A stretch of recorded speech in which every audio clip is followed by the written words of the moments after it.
comrade for doing that. So we've got our next speaker is Haesung, talking about revolutionary spirituality. So we need to get the video queued up. Who can share our video here, friends? Who is prepared to do that? Great. Don is prepared to do that. Okay. This video, I just want to emphasize, Haesung is an incredible comrade who has done a lot of thinking that connects spiritual experiences and spirituality with revolution and the struggle for revolution. And so, you know, as much as I just talked in our last presentation about the way that ideas and discourse about ideas that's not rooted in material reality is kind of bunk, I do think that there's a spiritual component to liberation that we have to acknowledge, and that can actually be really powerful and has historically been really powerful everywhere from Latin America to Southeast Asia, to even, you know, liberation and left struggles in the Western world. So without further ado, Mr. DT.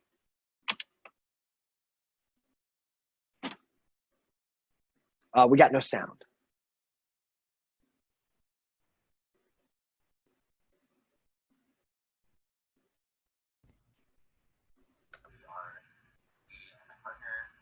Across the country. Hello, I'm Haesung, and I'm from Philadelphia, though right now, probably as you watch this, we are me and my partner are moving across the country, driving up to Oregon, so I'm moving.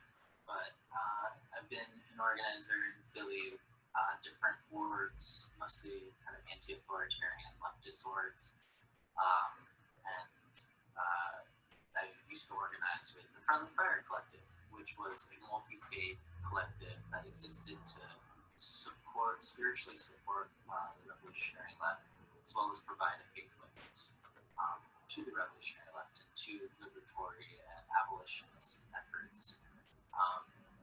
So yeah, and for us that looked like having a weekly prayer meeting and creating spaces of prayer during more militant or chaotic actions where there's a heavy police presence. Also, sometimes it looked like preaching to the cops, prophesying to them, telling them the truth about their job and what God thinks about that.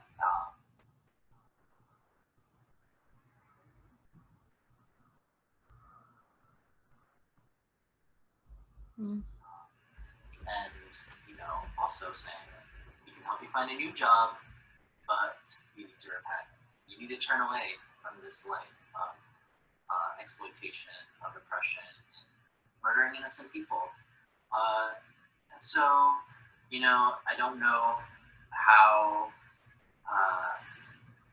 I feel about everything we did. You know, we did an exorcism of the ICE building, and it was decently received, but I could also have seen how that could have gone horribly wrong. So we were all over the place. We were politically, our tendencies were all over the place, but it was very important for my own political formation. But I'm not here to talk about that. I'm here to talk about this summer. I'm here to talk about what this summer means for people of faith, what it should mean for people of faith. That's what I think. Yeah, I think for many people, especially white people, this summer has kind of destroyed a lot of great illusions people have about this country, about U.S. imperialism, about the police. Abolitionist rhetoric is becoming normalized, spouted even by politicians, Democratic politicians, liberal politicians, and people feel more able to articulate that the police are bad. They've always been bad, but they started out in this country as slave catchers and strike breakers. You know, they ruthlessly beat people on the pickup line. It's, you know, since this country has had pickup lines, since this country has had you know, workers fighting for their rights. And not only that, they also, you know, colonial origins are as white ethnic gangs, you know, new German, new Irish immigrants protecting their neighborhood, often routinely terrorizing Black neighborhoods, burning down churches. So people are seeing this history and they can see it played out in real time. They're able to connect these things. It's becoming clearer and clearer to people that this country is a racialized capitalist empire that is only capable of killing, stealing, and destroying. And this settler colonial project can't be redeemed. We've seen through this uprising people discovering the truth in the words of Mao Zedong. It is right to rebel. It is right to rebel in Kenosha, in Palestine, in Memphis, in the Philippines. It is right to rebel. And this isn't just Maoist or Marxist sentiment. This is biblical.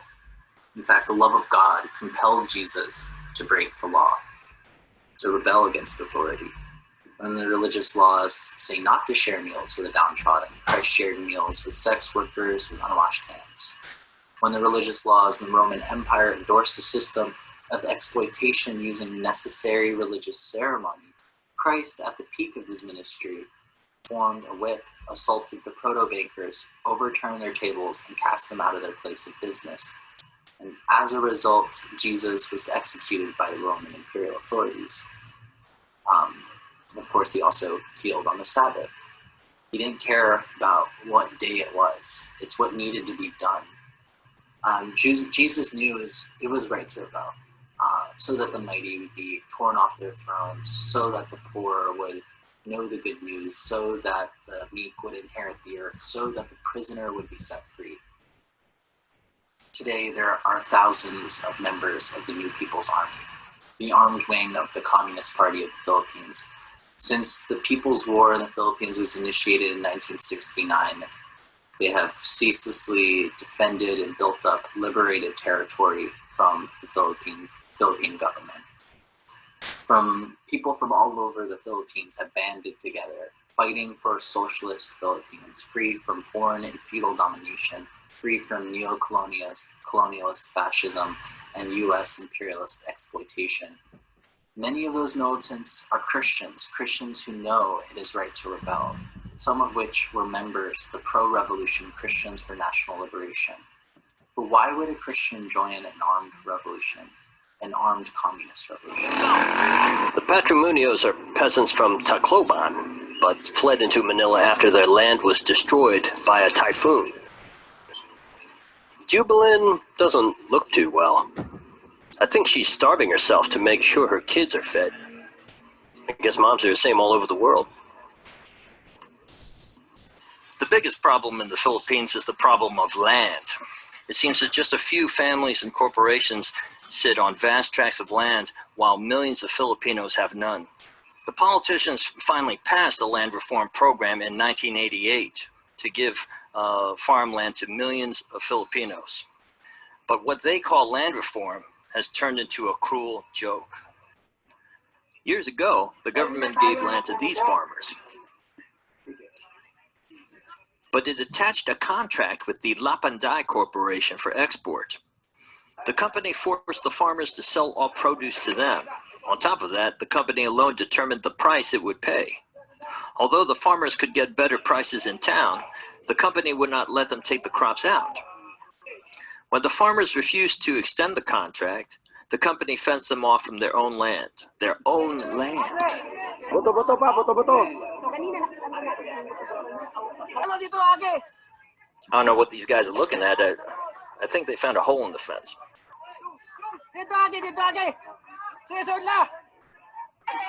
Sometimes justice seems so close. Everything that these people hope for is right on the other side of this gate.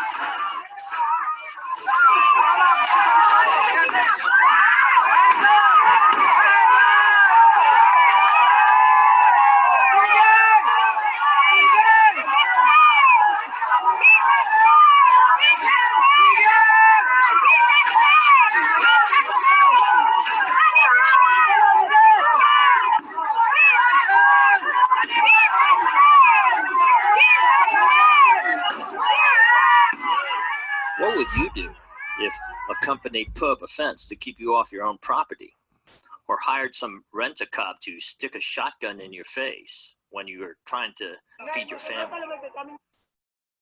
Christians have been involved in the reformist movements of the Philippines for decades, fighting for social justice, only to see their reforms administered by seemingly progressive candidates, progressive politicians, to serve the ruling class in foreign capital.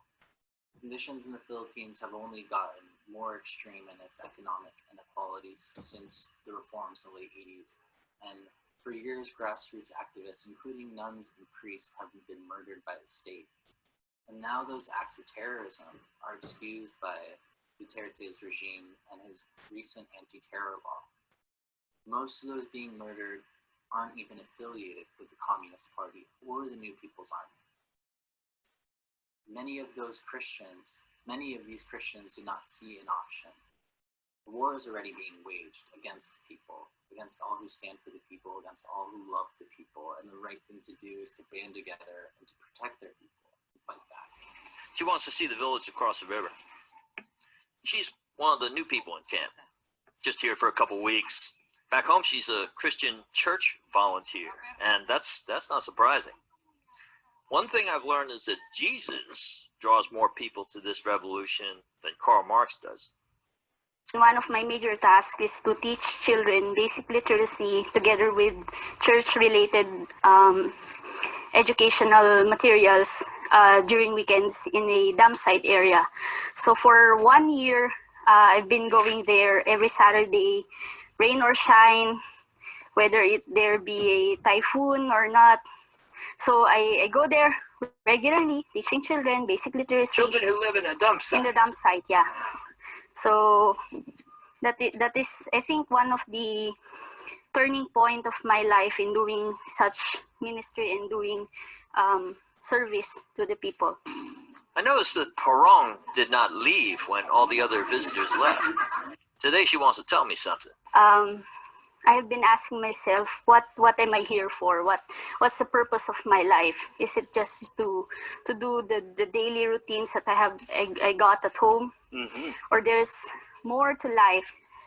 So when I went to this exposure, I just found it. I just realized that this is what I wanted to all along. So from then on, even though it's not planned, it's not part of my itinerary, it's not part of my immediate plans in life, but I think this is the perfect timing that I stay here and I should do this. I can't believe what's happening here. This is what keeps the revolution alive. It comes down to the moment of decision for each individual to join a movement and fight for a better world. And she said it's a higher form of Christian service. In other words, she sees joining the NPA as an act of love. There's been change. It's been changing every day. The plans. It started with planning to come back after 6 months, and then down to 3 months, and then down to 1 month. And then after a day or two, I decided, no, this is the perfect time to stay and to do this revolution. I'm a little scared for you sometimes. What? Why? Yeah, just, so many dangers out here, you know? So you don't know when you will be, when you will die. So why not use your life to a bigger purpose? When I was 16 years old, after reading the New Testament out of curiosity, I felt haunted by the mystery and boldness of Christ's words. I felt invited, not quite understanding to what. I just felt like I wanted to be his friend, Jesus' friend, and to learn from him. So I fell to my knees while talking to Jesus for the first time and experienced what John Wesley called, my heart being strangely warmed. God's overflowing love left me shaking and silent. And, you know, my attempts to talk about this experience always feels silly, but I was just in awe of this big love. And I've spent much of the past decade reflecting on that experience and its implications on my life. Ran countless prayer meetings, even in Memphis, gone to revivals and Signs and Wonders conferences, joined intentional communities, worked at faith-based nonprofits, and all this is an attempt to be faithful to that love I encountered. On November 8th, 2016, I laid my hands on my brother Pento's swollen body, and he wasn't unable to talk, unable to move really, squeeze my hand. But an experience with a dirty needle landed him in the hospital again, and this time it seemed like it would be fatal. So I prayed in tongues, and I commanded healing in the name of Jesus on his body, despite it being years since I prayed like that. But I was desperate. That said, it never had prayer felt so useless, so meaningless. Like I was wasting his time and mine. And on November 9th, he died. I found out about his death in the same minute that I found out about the election results. And from that point, I spent months kind of reevaluating my life. Faith, which had been kind of what I revolved my life around, my relationship with Jesus, winning people to Jesus, you know, trying to figure out what being faithful meant. Like, that whole idea felt irrelevant. Especially as I began to face the reality of the world in a more serious way. My faith community couldn't speak to my growing political convictions. We were concerned that I would become a communist, though at that time that wasn't necessarily my intention at all. But not knowing where to go, I looked to the example of my late anarchist brother, and I got involved in the anti-fascist struggle. And it was through facing off with, you know, cops and fascists in the streets that I got reeled into organizing, and I made comrades. The past several years have been chaotic, to say the least. I've been a part of different political formations that have fallen apart, and I've had to combat the violence of white chauvinism and leftist circles time and time again, like anyone who's in leftist circles. My politics too have changed, developed, become more coherent and explicit, and I like to think less vague, more scientific. Through all of this, though, I have not been able to get Jesus off my mind. Eventually, I kind of found myself acknowledging that presence I fell in love with 11 years ago. And I've come to know that presence again, that strange warmth in my heart, and struggle, and solidarity. That presence points me to the example of Jesus and calls me to take up my own cross, to serve the people with all my mind, heart, and strength, to be willing to die for them. I would go as far as to say that this presence calls me to build up the forces necessary so that we can effectively abolish U.S. imperialism and decolonize these stolen lands. And looking to the example of Jesus, I see faithfulness look like fully participating in this world, in its pain, and its suffering, and its struggles. It struggles for justice. It struggles for peace. And I think faithfulness accepts the risks of being bound to liberation like that.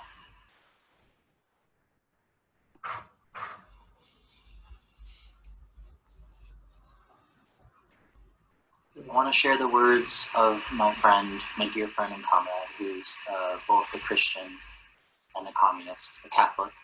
And I want to share their words about being arrested here in Philadelphia during Occupy ICE. We were on the first line of protesters, and we were given no warning. Bike cops began pushing forward. Officers kicked us as they stepped over to arrest us. I had a rosary in my hands. I was praying to Mary, the Mother of Liberation, as officers forced my hands behind my back I heard them screaming, "She has a rosary, she has a rosary," and I felt them rip it from my hands. They broke it, threw it on the ground, and stomped on it in front of me. I continued to pray as they dragged me through the street, as they hit my head on the van again and again, as they drove the van with me hanging out, my legs still on the sidewalk. I thought of the thousands of immigrants whose rosaries were taken from them as they crossed the border. Thought of the children who cry every night begging for their parents. Thought of Christ being violently arrested and beaten, and I considered myself blessed to share in his wounds. While my brothers and sisters are held captive, I too am held captive. While my brothers and sisters are beaten, I too am beaten. This is the body of Christ, and I will not allow his body to be broken and separated by man-made border.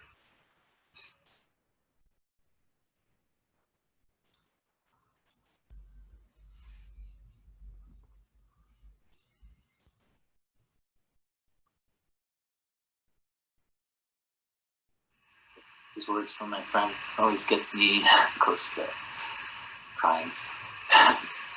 But I want everyone to know God like that, to experience God like that, this warm, humming, sitting beneath all things, reaching for truer, more liberative possibilities, even if they can't name it as God. I don't think that the God of Christ's insurrection really cares about that. That's a concern if we can name that sense and presence. Jesus came to free the prisoners, to tear down the tyrants, to heal the sick, to lift up the oppressed. The good news was material, both destructive and creative, embodying the fullness of God's judgment, God's transformative judgment. We can theorize all day about how God's judgment will be realized and attempt to map out the afterlife, but the revolution doesn't need those kinds of people, those kinds of Christians. The revolution doesn't need evangelicals. The kind of Christians the revolution needs are those that know God in the masses, those that know this presence in the people, those who are willing to build a new world like those comrades in the Philippines. And as Comrade Che Guevara put it, a true revolutionary is guided by strong feelings of love. So I pray our theology may never distract us from the struggle against imperialism, or from building a world where it is easy to be good and to love your neighbor. May God's love form us into committed revolutionaries, that we too can be like Christ, faithful to the way of liberation in the midst of persecution, to the point of death. May the people know that we will die for them. That is faithfulness to Christ, to serve and love the people by any means necessary.